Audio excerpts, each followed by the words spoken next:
présidente de l'Assemblée provinciale du Tanganyika, honorables membres du bureau, honorables députés provinciaux, représentants légitimes de la population du Tanganyika. En venant me présenter aujourd'hui devant votre auguste Assemblée, conformément aux dispositions de l'article 198 de la Constitution, et suivant les traditions mieux assises de notre jeune démocratie, j'ai l'insigne honneur de concourir en même temps que d'autres compatriotes ici présents, compatriotes que je salue en passant, à cette course électorale consistant à solliciter la confiance des élus directs de notre peuple pour présider à la destinée de notre chère et belle province. Avant toute chose, permettez-moi de rendre grâce et de glorifier celui à qui nous devons le souffle de vie,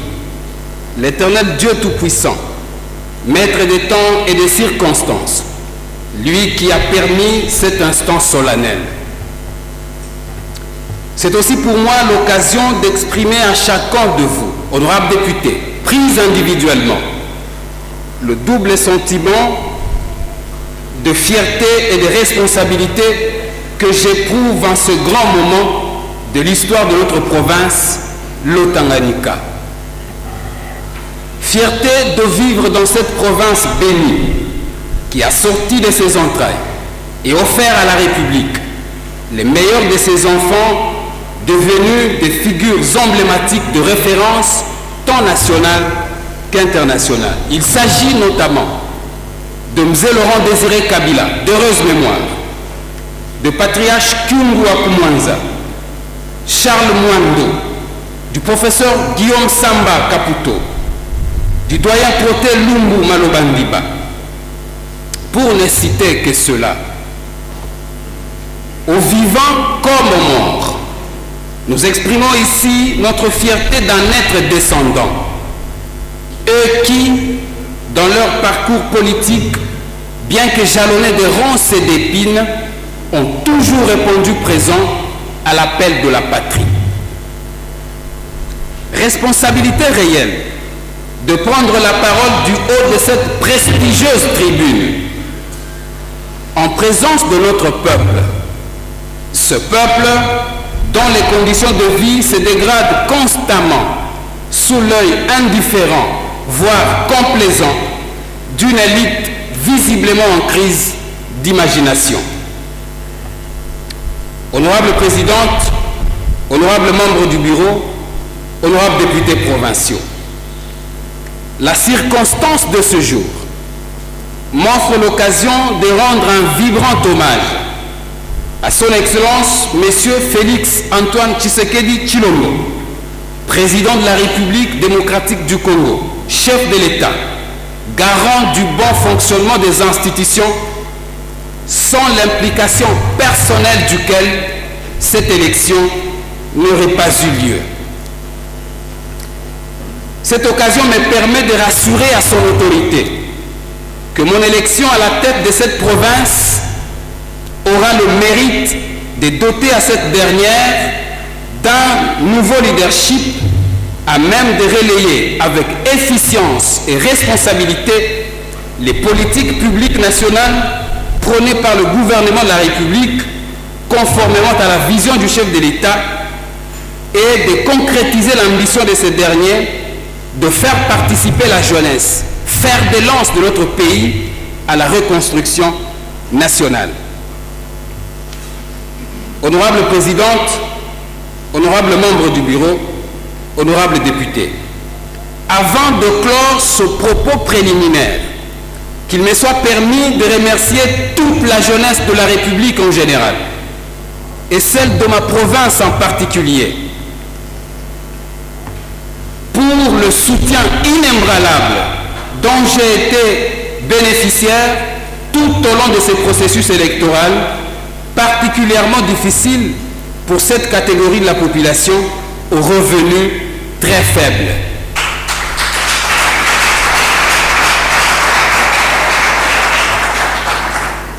Je m'en voudrais si je ne remercie pas toute la notabilité, les organisations de la société civile,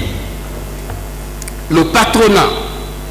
pour les encouragements et les sages conseils reçus tout au long de ce processus électoral laborieux. Ma présence du haut de cette tribune, honorable député, est une preuve éloquente que la jeunesse du Tanganyika, à l'instar de celle de toute la République, est résolument décidée de prendre son destin en main. C'est un message fort, adressé à toutes les autorités de la République et à tous les jeunes, que notre accès aux instances de prise de décision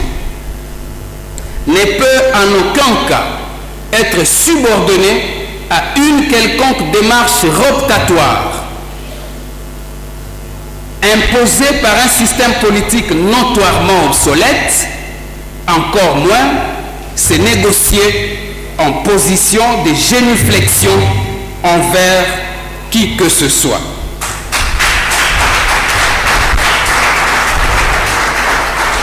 Honorables membres du bureau, honorable présidente, honorables députés provinciaux, cette élection s'organise dans un contexte particulièrement marqué d'une part par la volonté du gouvernement de la République d'impulser le développement du pays à partir des entités décentralisées et déconcentrées grâce à cet ambitieux projet de 145 territoires, et d'autre part par l'impatience croissante et justifiée de notre peuple de savourer les retombées économiques et sociales de la première alternance politique au sommet de l'État intervenue en janvier 2019. Ainsi, pour combler ces attentes légitimes de notre peuple et assurer le succès de ce projet comme celui de tous les autres en cours d'exécution dans notre province, la qualité des dirigeants qui seront issus de ce challenge électoral est très déterminante. Il faudra pour ce faire des hommes et des femmes rigoureux, sans tache, doués d'une moralité irrépréhensible, incorruptible, ingénieux, capables de résister à la tentation de l'enrichissement illicite, facile et indu. Des hommes et des femmes véritablement acquis au changement tant rêvé par tous.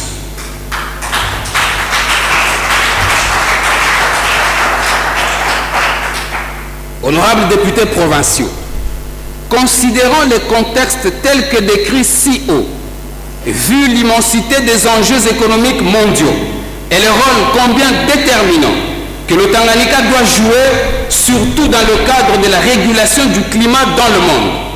il vous revient, honorables députés, de scruter minutieusement le profil de chaque candidat de peur que les personnes peu recommandables, au passé assombries par diverses malversations financières, ne trouvent à nouveau l'occasion d'asséner un coup fatal contre les espoirs légitimes que cette élection suscite de la part de notre peuple et des institutions de la République. Ces personnes réfractaires au changement et insensibles à la misère de la population du Tanganyika tiennent à tout prix à recourir aux moyens illégaux, notamment à la corruption, au trafic d'influence, au clientélisme, pour accéder aux charges publiques. Honorables députés, honorable présidente, honorables membres du bureau, il n'y a pas de mal ni de condamnation à dénoncer un voleur, un détourneur des deniers publics, un criminel économique ou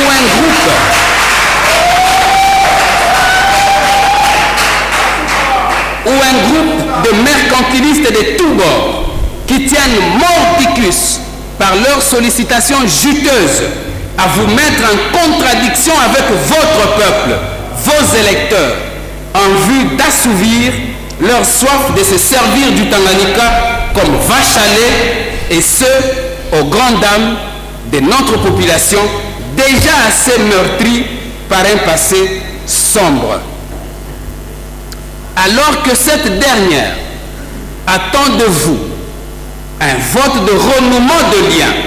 et de renouvellement de confiance, car votre réélection aux prochaines joutes électorales en dépend. Je suis convaincu, honorable député, que vous n'êtes pas sans savoir qu'un peuple déçu est plus tranchant qu'un glaive entre les mains d'un soldat enragé et que face à la volonté populaire, même le lac Tanganyika en face de moi peut devenir une montagne.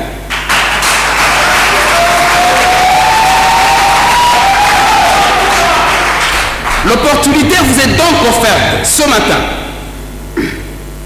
de renouer avec votre peuple en votant pour mon ticket, car il incarne le renouveau et les aspirations profondes de la masse silencieuse du Tanganyika.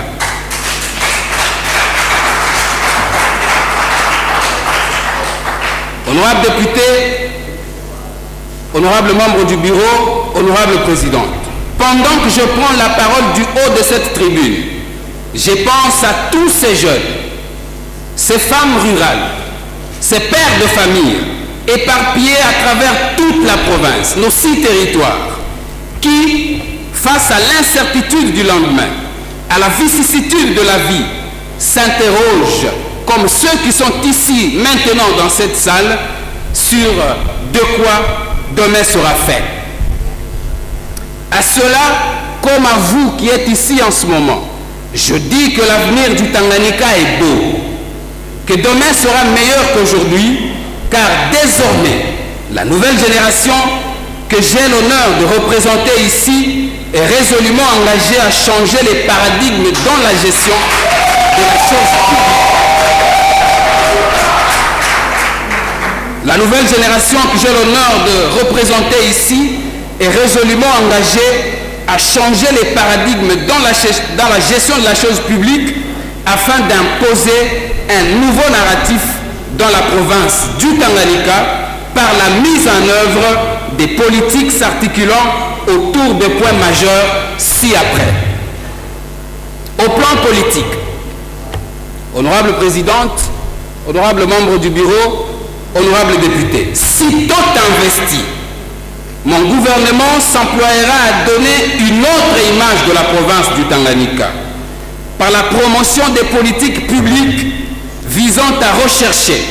et à consolider la paix, la réconciliation et l'unité de tous les enfants du Tanganyika dans un élan de reconstruction provinciale. Il nous reviendra sur ce chapitre de renforcer la cohésion entre l'exécutif provincial et l'organe délibérant en vue de stabiliser la situation politique et d'assurer la convivialité entre tous les acteurs sociopolitiques en province. Dans cet élan de reconstruction provinciale, les initiatives allant dans le sens de la production des édits provinciaux qui toucheront au social de la population devront être encouragées.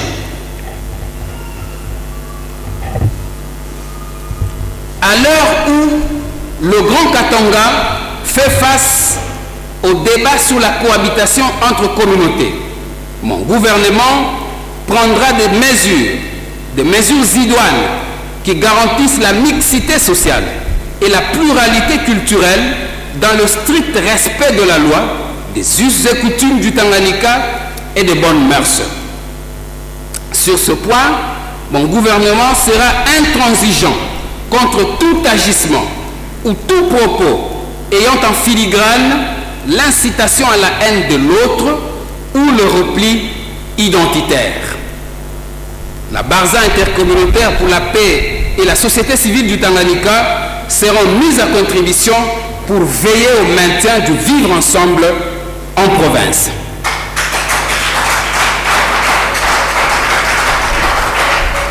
À ce propos, mon gouvernement mènera une autopsie rigoureuse sur le fonctionnement de la société civile dans notre province, car celle-ci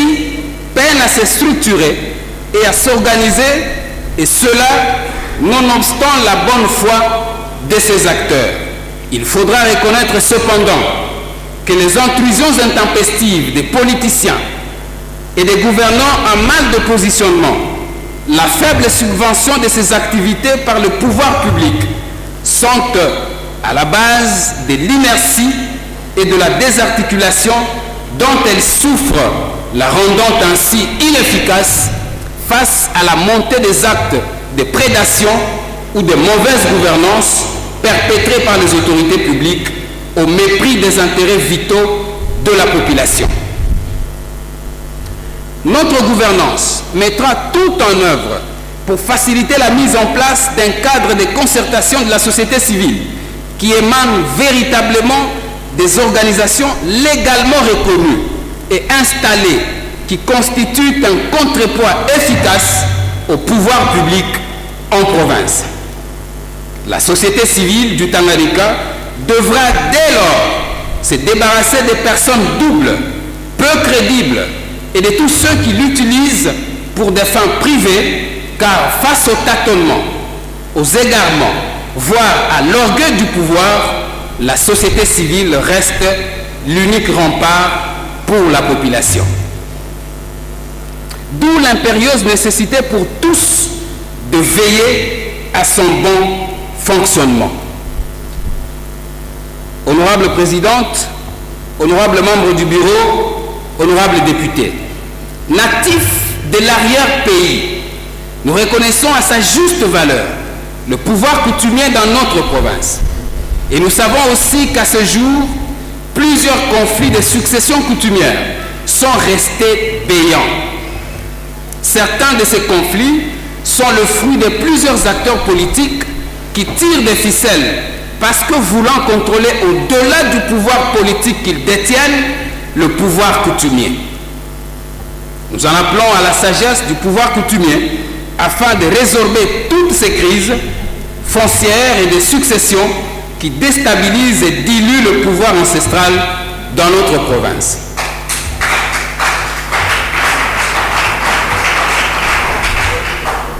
Une fois élus, nous resterons attentifs aux revendications de nos chefs coutumiers et veillerons au respect des textes qui régissent l'exercice du pouvoir coutumier en République démocratique du Congo. Notre élection sonnera donc la fin de la clochardisation de nos chefs coutumiers et de leurs dépendants. Honorable Présidente, honorables membres du Bureau, honorables députés provinciaux, au plan sécuritaire,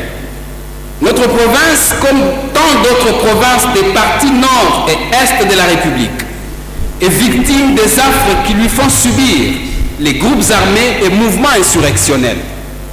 Au regard de ses frontières avec le Burundi, la Tanzanie et la Zambie, la province du Tanganyika représente un enjeu sécuritaire très important pour la République démocratique du Congo, notre pays. Il convient ici de noter que la porosité de toutes ces frontières favorise l'entrée massive des personnes en situation irrégulière dans notre province. Sur ce chapitre d'insécurité liée aux groupes armés, les territoires de Nyunzu se présentent comme le ventre mou de la sécurité du Tanganyika, où plusieurs forces négatives rivalisent, notamment les troupes de Mundusi, Yakutumba, les Maïmaï Apanapale et la nébuleuse entre les Tois et les Bantous. Les principaux groupes armés qui perturbent la quiétude de la population dans cette partie de la province proviennent essentiellement du Sud Kivu et du Maniema voisin. Par le nord, la province du Tanganyika redoute l'expansion des troupes des groupes armés opérant au Sud Kivu, dans les territoires d'Ouvira, notamment la milice Ngumini. Honorables députés, étant donné la situation telle que détaillée si haut, sitôt investi, mon gouvernement ne ménagera aucun effort pour mener un plaidoyer auprès du gouvernement central en vue de la prise en compte des problèmes de déplacés internes occasionnés par les activités de ces groupes armés et proposera ensemble avec vous, élus du peuple, quelques pistes de solutions pour l'éradication totale de ces groupes armés et ce, au cas par cas. en ce qui concerne les conflits communautaires entre les Tois et les Bantous, il faut reconnaître que la disparition des zones de chasse, la famine,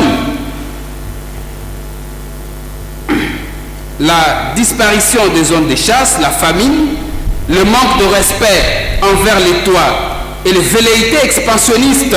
des Bantous sont les principales causes de la dégradation des relations de cohabitation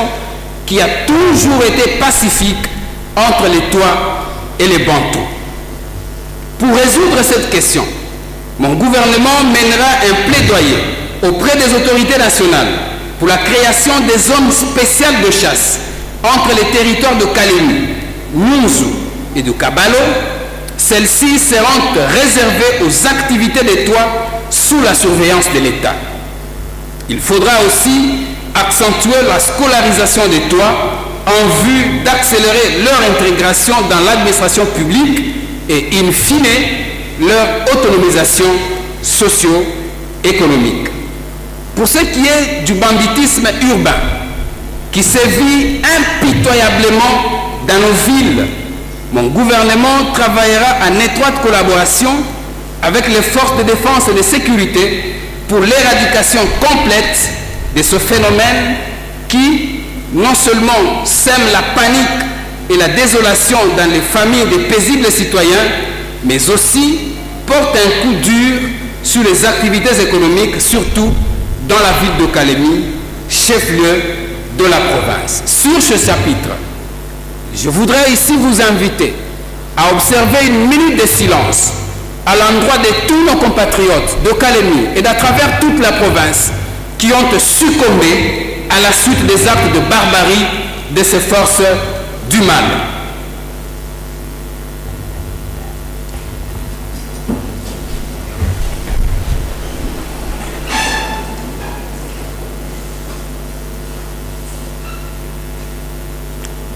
Merci. Honorable Présidente, honorables membres du bureau, honorables députés, mon gouvernement travaillera également avec la justice pour que les bandits de long chemin, multirécidivistes, ne puissent en aucune manière bénéficier des grâces présidentielles ni autres faveurs de la loi jusqu'à leur rééducation totale. Ainsi, en collaboration avec le ministère national de la Justice, des partenaires traditionnels du gouvernement de la République, mon gouvernement tiendra à améliorer les conditions carcérales en faisant de nos prisons des vrais centres pénitentiaires de rééducation et de réinsertion sociale. Une fois acheminé à la prison, le détenu devra, pendant son séjour carcéral, être doté d'un métier pouvant le rendre utile à la société et à l'amélioration des conditions et infrastructures pénitentiaires en province. Honorable Présidente, honorables membres du bureau, honorables députés, au plan sanitaire, la santé de nos populations nous intéresse au plus haut point car il est impossible de parvenir au développement avec une population malade. Il est à noter que le Tanganyika est une zone endémique du paludisme et des maladies dites des mains sales, dont les choléra, la fièvre typhoïde, qui déciment des vies humaines chaque jour qui passe dans notre province. Le Tanganyika est l'une des provinces de la République où les taux de mortalité maternelle et infantile, de prévalence au VIH est le plus élevé. Comme si cela ne suffisait pas, nous notons avec regret la persistance de certaines maladies éradiquées sous d'autres cieux, comme la poliomyélite, la rougeole, la lèpre, la tuberculose, pour ne citer que celles-là. Il se déclare aussi chaque année la surveillance des maladies d'origine hydrique dans toutes les zones de santé du Tanganyika. Face à ces tableaux sombres, plusieurs solutions seront envisagées par mon gouvernement. Premièrement, accentuer le plaidoyer auprès des partenaires traditionnels et du gouvernement de la République pour l'augmentation conséquente de l'enveloppe destinée à l'appui au secteur de la santé. Deuxièmement, créer de nouveaux centres de santé de référence en vue d'assurer la couverture médicale efficiente sur l'ensemble de la province. Troisièmement, renforcer les capacités des professionnels de la santé pour leur permettre de mieux faire face aux nombreux défis sanitaires qui se posent à notre province. Quatrièmement, équiper en matériel et produits pharmaceutiques les structures médicales existantes et enfin accroître la sensibilisation de nos populations par le biais des relais communautaires à l'hygiène et aux soins de santé primaires. Au plan économique, basé essentiellement sur le commerce, l'agriculture, la pêche, l'exploitation forestière et l'exploitation minière artisanale, l'économie du Tanganyika devra être restructurée afin de permettre la création d'une classe intermédiaire, autrement appelée classe moyenne. Pour ce faire, mon gouvernement devra mettre tout en place les conditions propices à l'éclosion d'une économie dynamique, moderne et résiliente en province qui garantisse l'adaptation de nos populations aux mutations économiques observées dans le monde. Dans ce domaine, notre cheval de bataille sera l'adaptation du cadre légal au regard de l'évolution de la situation économique nationale, appelée à se réinventer pour faire face aux effets néfastes de la Covid-19 sur l'économie de la province et l'amélioration des infrastructures routières, énergétiques, du climat des affaires, l'assouplissement de la fiscalité, etc. Honorables députés, honorables présidentes, honorables membres du bureau, dans le secteur du commerce, il est à noter que le secteur du commerce est la principale activité qui rend floue l'assiette fiscale au Tanganyika. 80% des recettes générées par la direction des recettes du Tanganyika proviennent effectivement de ce secteur. Hormis l'impérieuse nécessité d'assainir le climat des affaires, nous avons l'ambition d'accroître la capacité de la population à s'investir davantage dans ce secteur et d'attirer plus de capitaux frais en province. Mon gouvernement entend procéder à des allègements fiscaux sur certains produits de première nécessité et à lutter contre certaines maladies endémiques, contre la malaria, la dysenterie, les matériels aratoires et les semences. Dans le secteur de l'encadrement des recettes provinciales, à côté de la DGRTANG et par souci de bonne gouvernance, mon gouvernement prévoit la création d'une direction provinciale de contrôle et audit des recettes provinciales en vue de veiller au respect des procédures fiscales, d'accroître la production des recettes provinciales et de réduire au maximum les risques de coulage des recettes de fraude devenues endémiques dans notre province. En ma qualité d'huissier fiscal assermenté près le tribunal de grande instance de Lubumbashi, formé par le gouvernement provincial du Katanga, pour le compte de la direction des recettes du Katanga et d'anciens chefs d'antenne, abattoirs à la direction générale des recettes du Tanganyika, je mettrai mon expérience en la matière pour accroître et encadrer les recettes de la province, ainsi lutter efficacement contre toutes les antivaleurs qui gangrènent ce secteur dans notre province. Honorables députés, honorables membres du bureau, honorables présidentes, quant à l'agriculture, l'agriculture est l'une des principales activités économiques de notre province. Bien que nantie de l'un des 3 bassins dont dispose la République pour une agriculture extensive, des terres arables, de toutes les conditions climatiques favorables, d'une pluviométrie abondante, Le Tanganyika, jadis grenier du Katonga et des provinces voisines, peine aujourd'hui à produire suffisamment de nourriture pour sa population et est malheureusement totalement dépendant de la Tanzanie et de la Zambie voisine. Dès notre élection, par votre auguste assemblée, la politique agricole de notre province devra se tourner vers la promotion de la production interne, la réhabilitation des routes de desserte agricole, la distribution des semences, la formation des moniteurs agricoles pour aider les agriculteurs à intégrer les nouvelles techniques culturelles en vue d'accroître la productivité et d'améliorer la qualité des produits vivriers dans notre province. Il faudra, sous ce chapitre, installer également les minoteries à travers certaines villes de la province, à l'instar de Kalemi. Il est impensable, sous ce chapitre, que la grande province du Tanganyika ne soit pourvue d'aucune minoterie à ce jour. Le secteur de la pêche artisanale, quant à lui, représente une bonne part de revenus de la province. Ainsi, à défaut de l'industrialisation de ces secteurs, il y a lieu de renforcer et de crédibiliser les coopératives de pêcheurs, ainsi que de créer une société provinciale de pêche. Dans le cadre d'un partenariat public-privé, nous mettrons d'une part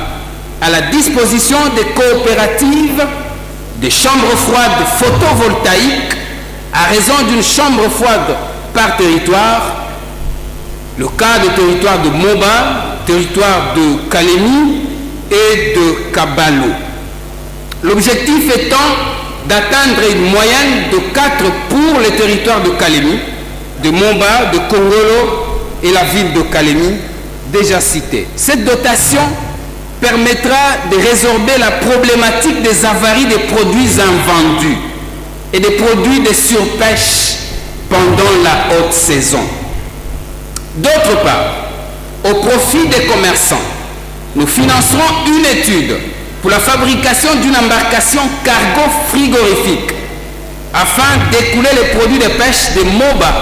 vers Kalemi et Uvira. Cette embarcation sera une propriété de la province du Tanganyika. Son exploitation devrait à coup sûr contribuer à la diversification des revenus de notre province. Et toujours sur ce chapitre,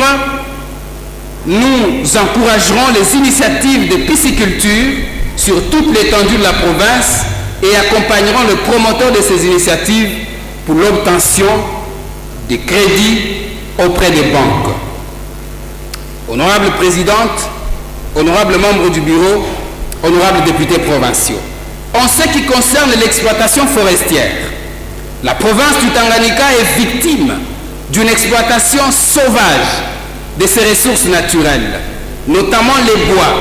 dont la coupe est jusqu'ici sans contrepartie réelle aux populations ni politique soutenue de reboisement en vue de stopper la désertification qui avance malheureusement et de manière inexorable vers notre province. Mon gouvernement tiendra à faire respecter la réglementation nationale en la matière et tous les engagements internationaux souscrits par le gouvernement de la République en vue de maintenir les équilibres écologiques dans le monde. Citons investi, de concert avec le Fonds forestier national, nous travaillerons sur un plan de reboisement conformément à la politique de la République.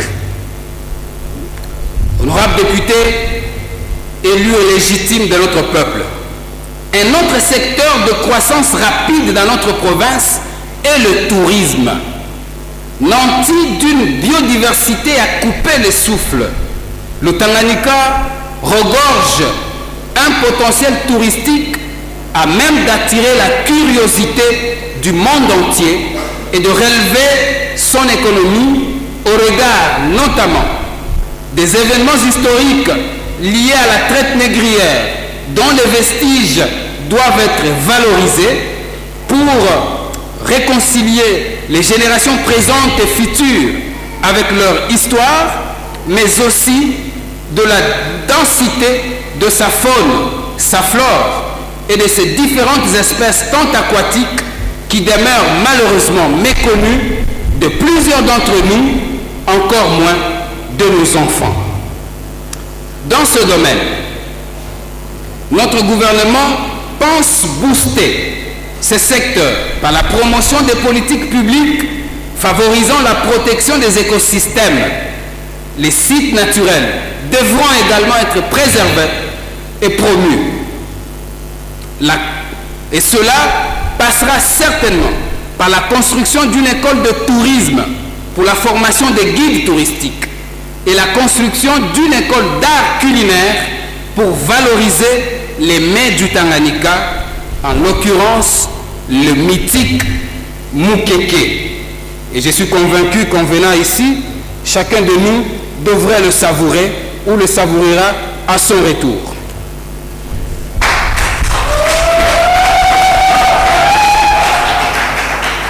Honorables députés, élus légitimes de notre peuple, pour ce qui est des mines et énergies, il est un secret pour personne que notre province est actuellement considérée comme la poule aux œufs d'or, du fait de la présence dans son sous-sol des minerais qui font tourner l'industrie des nouvelles technologies et des énergies renouvelables. Nous citons ici le lithium et le coltan. Un plaidoyer de haut niveau sera mené auprès des hautes instances de la République afin qu'à l'exécution de tout projet lié à ces minerais stratégiques, que la voix du Tanganyika soit entendue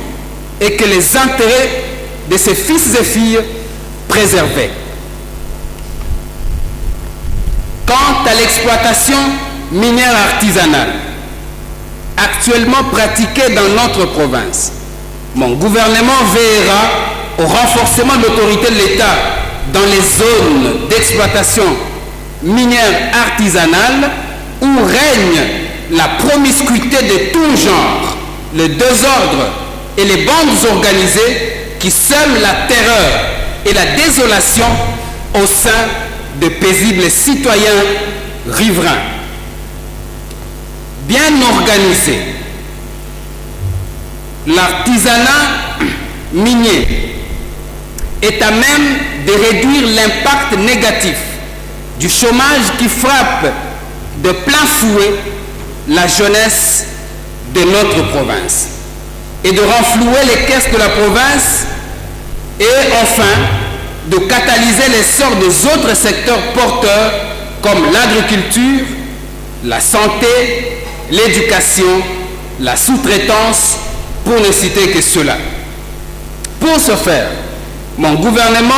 en collaboration avec le ministère national des Mines, tiendra à respecter et faire respecter les textes légaux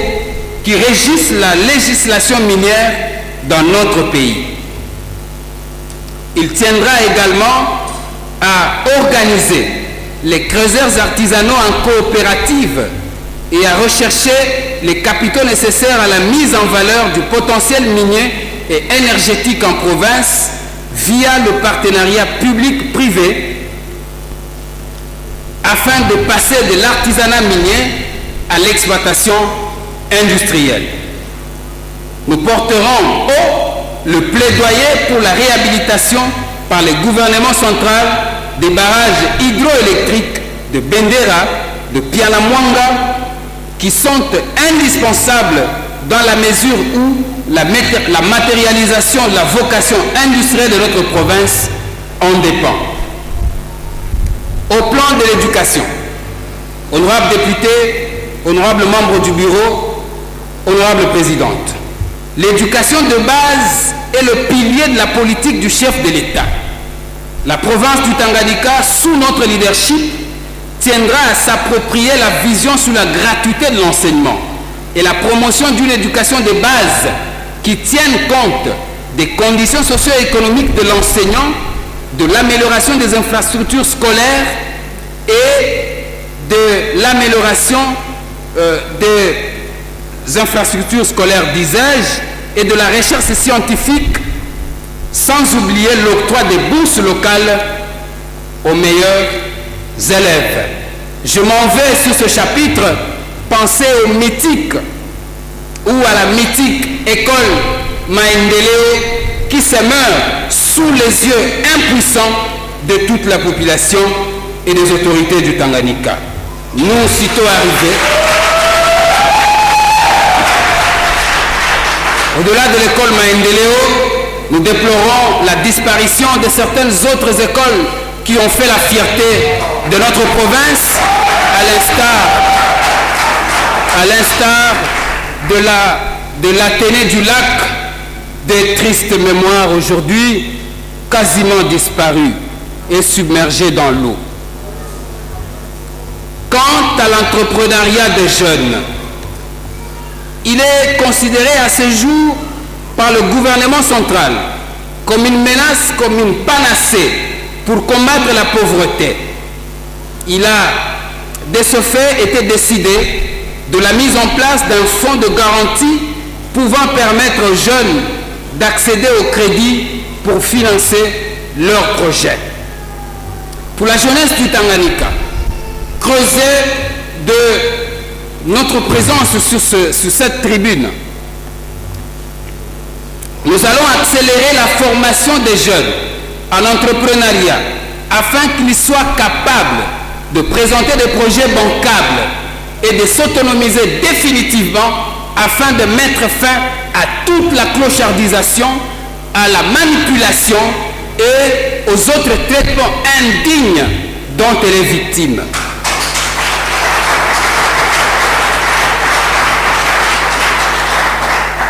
À la tête de la province du Tanganyika, les jeunes de la province, non seulement ils seront privilégiés, mais ils bénéficieront de l'accompagnement de notre gouvernement en termes de bourses locales de formation auprès des institutions nationales comme l'Institut national de préparation professionnelle INPP. Après leur formation, ces jeunes intégreront les incubateurs qui seront installés dans chaque territoire, y compris dans la ville de Kalemi. La position géostratégique de notre province et sa population majoritairement jeune, ses ressources naturelles et minières,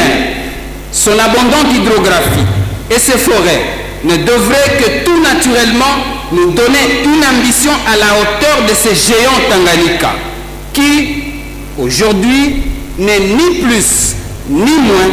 que dans un état apathique, pour ne pas dire comateux.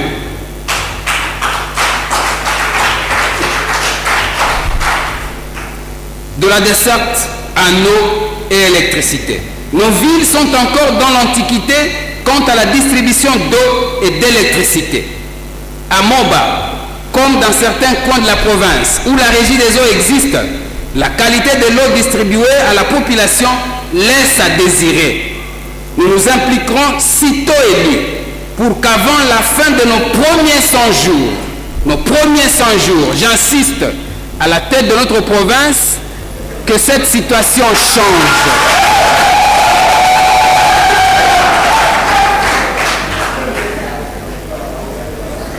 Pour des endroits où la régie des eaux est inexistante,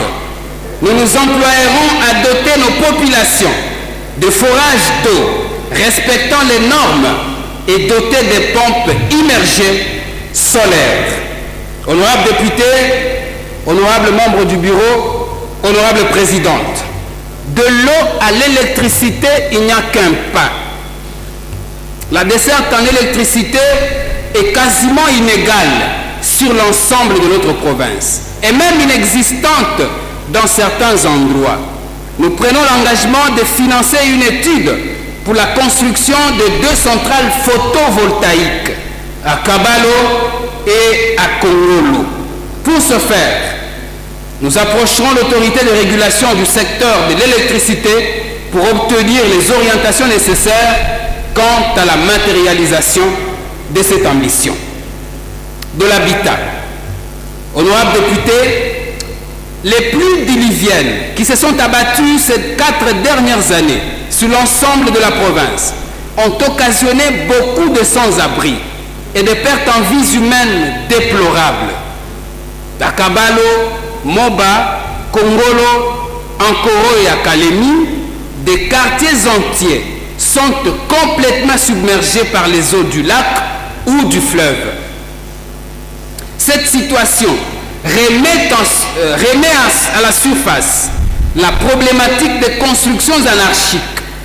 de la vulgarisation de la loi foncière et de l'impunité qui couvre les agents véreux des services de titres immobiliers qui induisent la paisible population en erreur.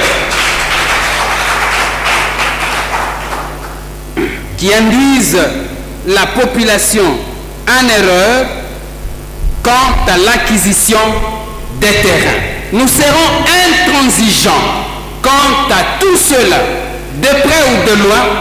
vivant dans notre province, se rendront coupables de cette situation. Dans le cadre de la continuité de l'action publique, nous allons recourir au plan d'urbanisation et de modernisation de nos villes,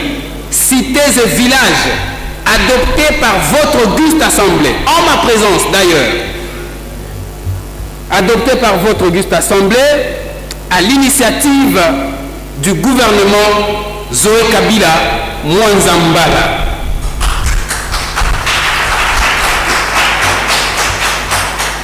Ce plan permettra d'attirer les investissements dans ce domaine où le monopole se trouve entre les mains des privés. En ce qui concerne le transport lacustre et fluvial constitue le plus grand volume d'activité du secteur de transport dans notre province et se place même avant le transport routier et aérien. L'état de délabrement de nos ports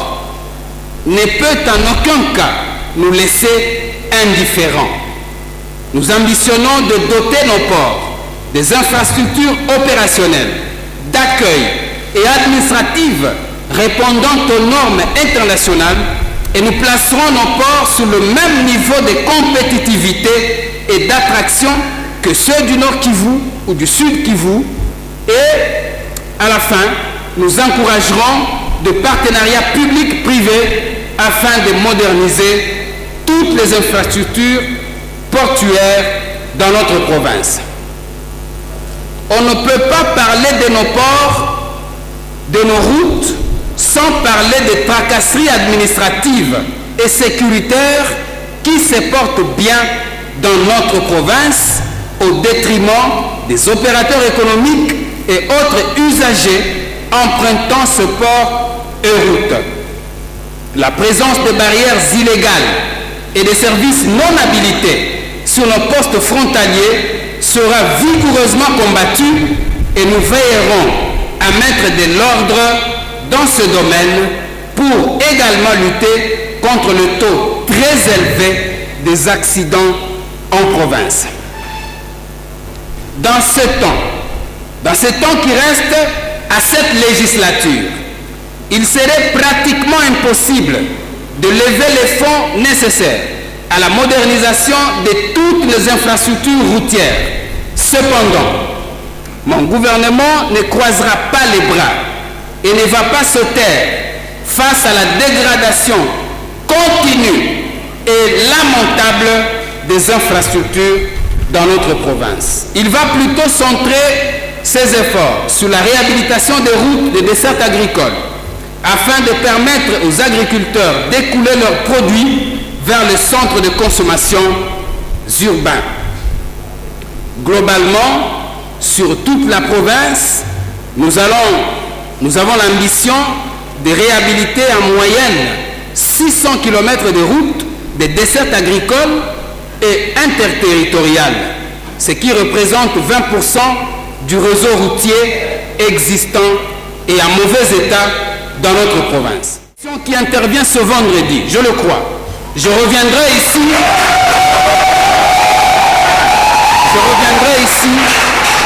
je reviendrai ici sur cette tribune pour déballer les plans stratégiques de réhabilitation de routes de dessertes agricoles dans notre province. Au lendemain de notre investiture, nous allons accélérer les contacts avec l'OVD,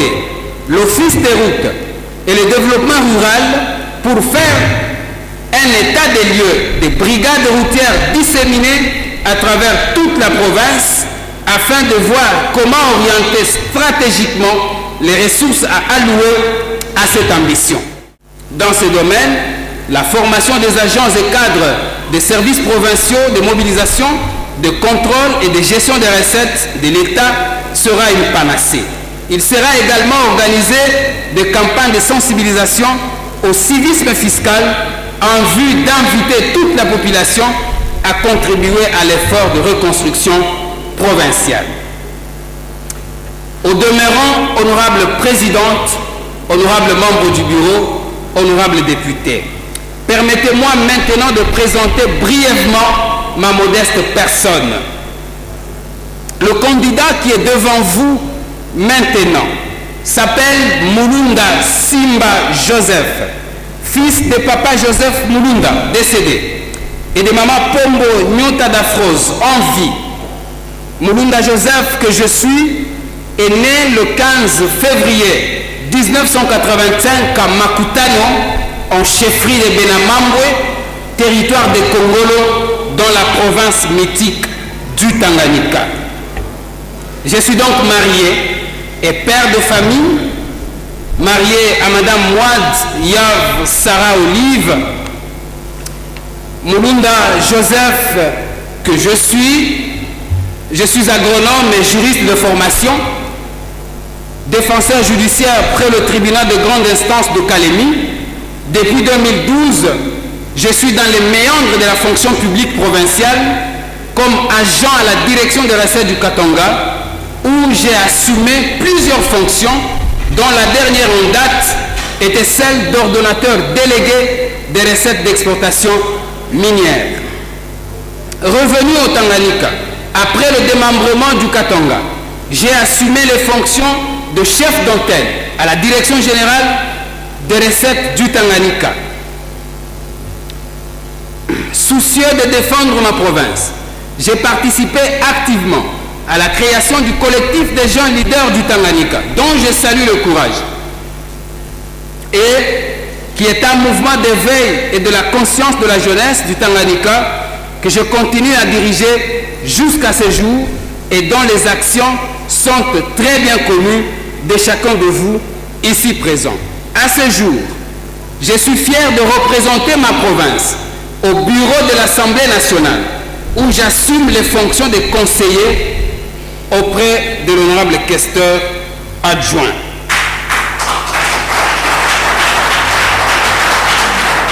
Ce parcours professionnel, honorable député, me permet de vous assurer que le gouverneur que je serai dès vendredi, à l'issue de votre vote,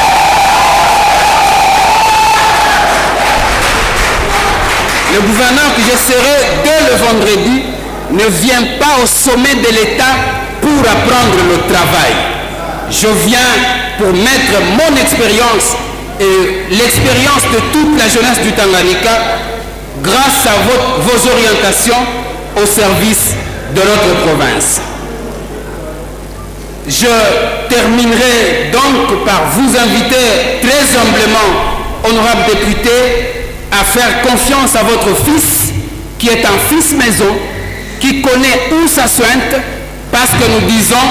nyumba yenye aulalake hawezi kujua fasi yenye inavuyaka. Je dis et je vous remercie.